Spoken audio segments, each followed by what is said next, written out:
जी, अस्सलाम वालेकुम। क्या हाल चाल है? ठीक ठाक हैं। टॉपिक है हमारा आज का कि कौन से वीज़ा कैटेगरीज जो हैं वो यहाँ पे जर्मनी में चेंज हो सकती हैं और कौन सी कैटेगरीज जो हैं वो चेंज नहीं होती। बहुत सारे लोग ये क्वेश्चन करते हैं कि मैं फ़लाँ वीज़ा कैटेगरी में यहाँ पे जर्मनी में आना चाहता हूँ या मैं यहाँ पे जर्मनी में हूँ, तो क्या मैं इस वीज़ा को जॉब वीज़ा में या ऑसबिल्डिंग वीज़ा में चेंज कर सकता हूँ या नहीं कर सकता।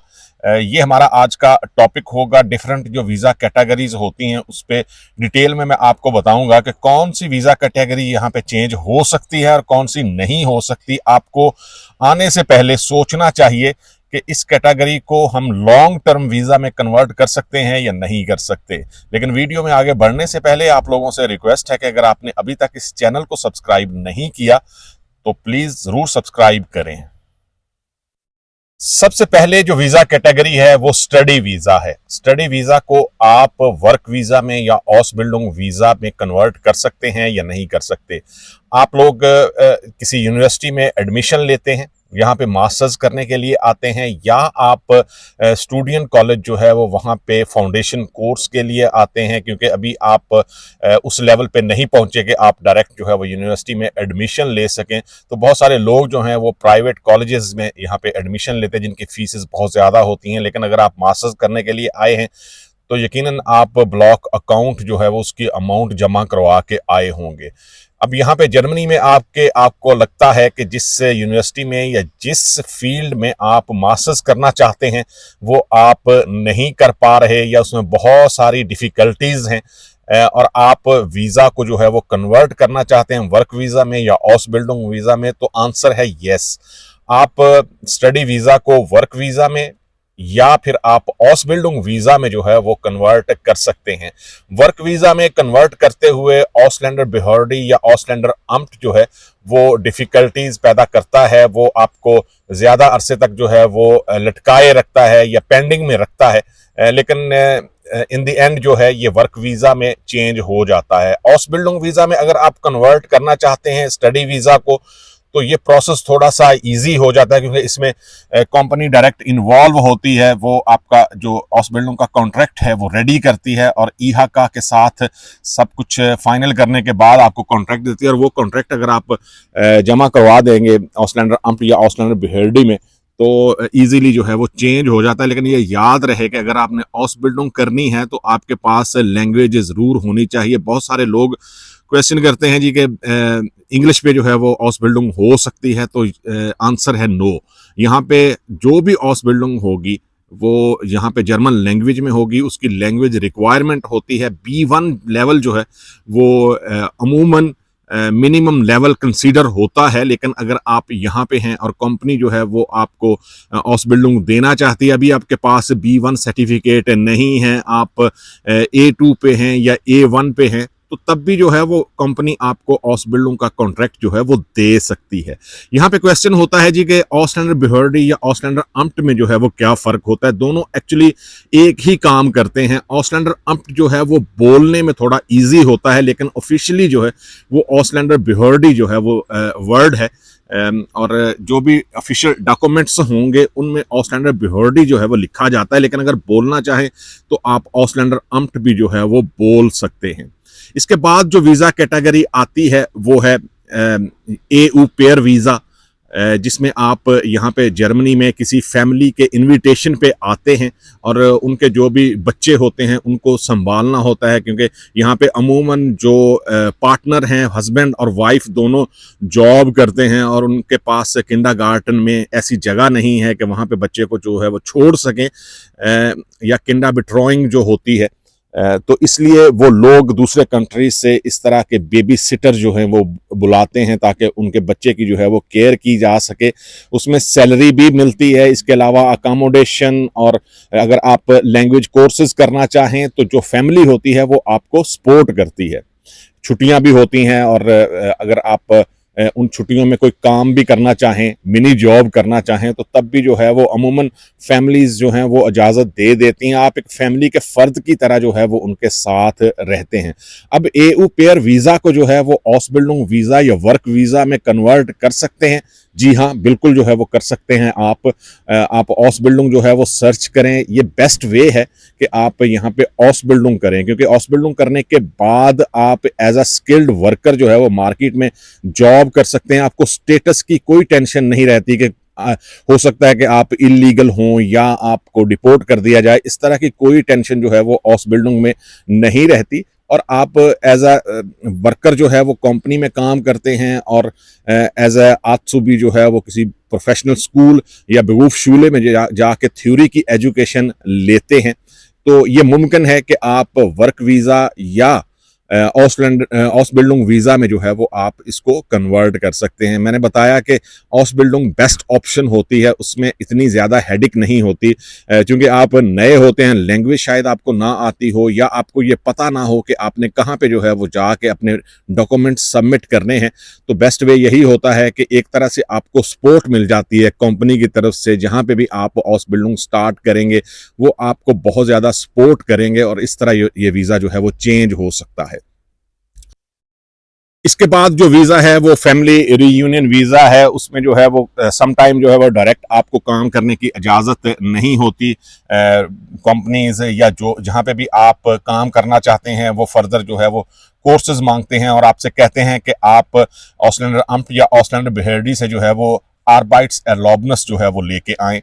काम की इजाज़त का पेपर जो है वो आपके पास होना चाहिए। तो नॉर्मली इस काम की इजाज़त की ज़रूरत नहीं होती, लेकिन यहाँ पे हर सिटी में जो ऑसलैंडर अम्प्ट है या ऑसलैंडर बेहरडी है, वहाँ का ऑफिसर जो है वो अलग तरह से जो है वो इसको डिस्क्राइब करता है।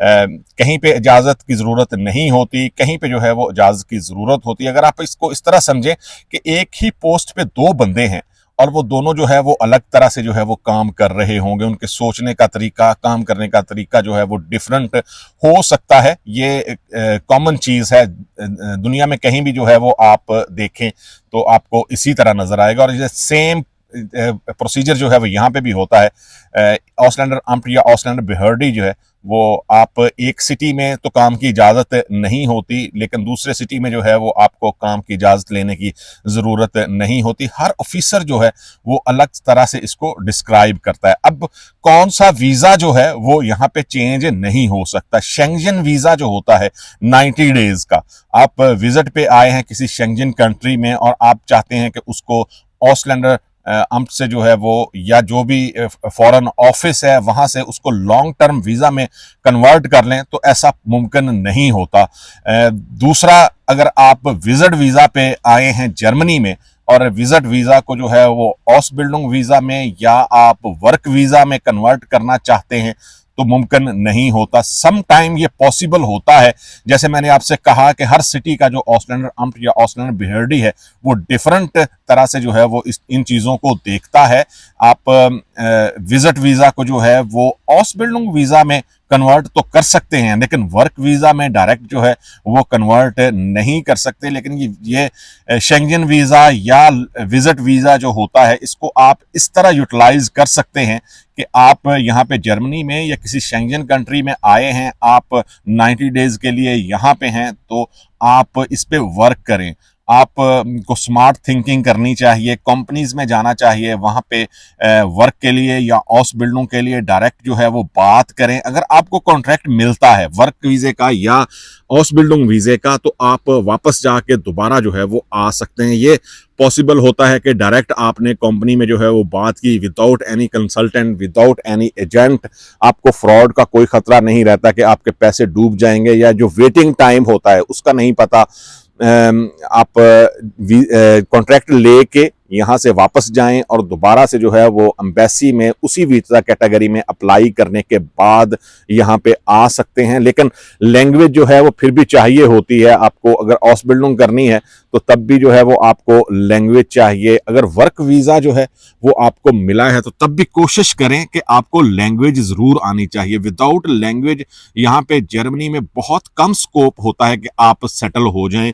आप कंपनी में जॉब तो स्टार्ट कर लेंगे, लेकिन जैसे जैसे जो है वो आप कंपनी में काम करेंगे, कंपनी को अंदाज़ा होगा कि जो चीज़ें हम चाहते हैं इससे, या जो काम चाहते हैं वो एक्चुअली लैंग्वेज की वजह से जो है वो समझ नहीं पा रहा, वैसे जो है वो काम कर रहा है।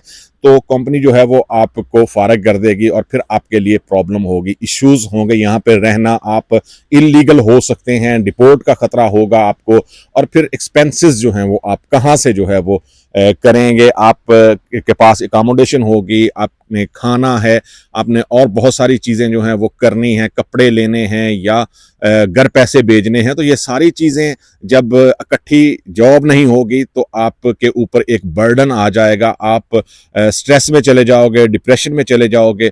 ये चीज़ें जो हैं वो सारी सोच के जो है वो आना चाहिए। और मेरी ज़ाती ओपिनियन यही है कि अगर आप विजिट वीज़ा पे भी हैं तो आपको जो है वो लॉन्ग टर्म सोचना चाहिए, और या तो ऑस बिल्डिंग जो है वो आप देख लें। बहुत कम स्कोप होता है कि यहीं पे जो है वो आपका वीज़ा जो है वो चेंज हो जाए और आप यहीं पे रहें और ऑस बिल्डिंग जो है वो स्टार्ट कर लें। लेकिन अमूमन होता ये है कि जी आप वापस जाते हैं और वहाँ से उसी कैटेगरी में वीज़ा लेने के बाद वापस आते हैं।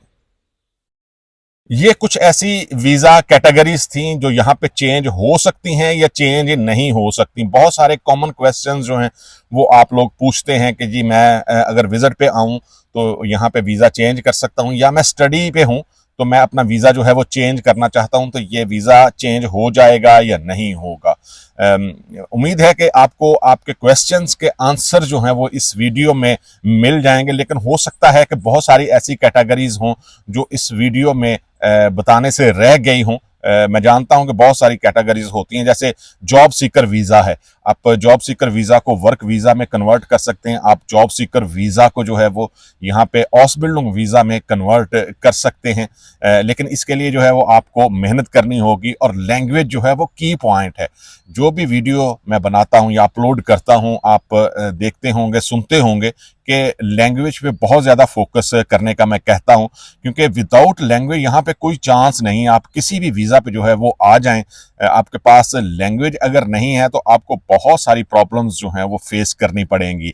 कंपनी के साथ वर्किंग जो एटमॉस्फेयर होता है वहाँ पे, इसके अलावा रोज़मर्रा ज़िंदगी में, अपनी प्राइवेट लाइफ में, आप किसी जगह पे शॉपिंग करने के लिए जाते हैं, किसी से कुछ कहना चाहते हैं, डॉक्टर की अपॉइंटमेंट जो है वो लेना चाहते हैं, या आपको कोई लेटर आ जाता है जिसको आप पढ़ नहीं पाते, तो इसलिए लैंग्वेज जो है वो बहुत ज़रूरी है। विदाउट लैंग्वेज जर्मनी में आना सबसे बड़ी जो है वो मिस्टेक हो सकती है अगर आप इस तरह करते हैं। जॉब सीकर वीज़ा पे भी आते हैं तो कोशिश करें कि लैंग्वेज जो है वो कम से कम सीख के आए, क्योंकि इतना टाइम होता है। जो प्रोसेस एम्बेसी में आप करते हैं किसी भी वीज़ा के लिए, तो उसके दौरान इतना चांस होता है, इतना टाइम होता है कि आप लैंग्वेज जो है वो सीख सकें। इस वीडियो से रिलेटेड अगर आप लोगों के कोई क्वेश्चंस होंगे तो ज़रूर करें। मैं कोशिश करूँगा कि संडे को जो है वो इस पे एक लाइव स्ट्रीम भी करूं, ताकि आप लोगों के जो भी क्वेश्चंस हैं उनके लाइव जो है वो आंसर दे सकूं। मिलेंगे किसी दूसरी वीडियो में,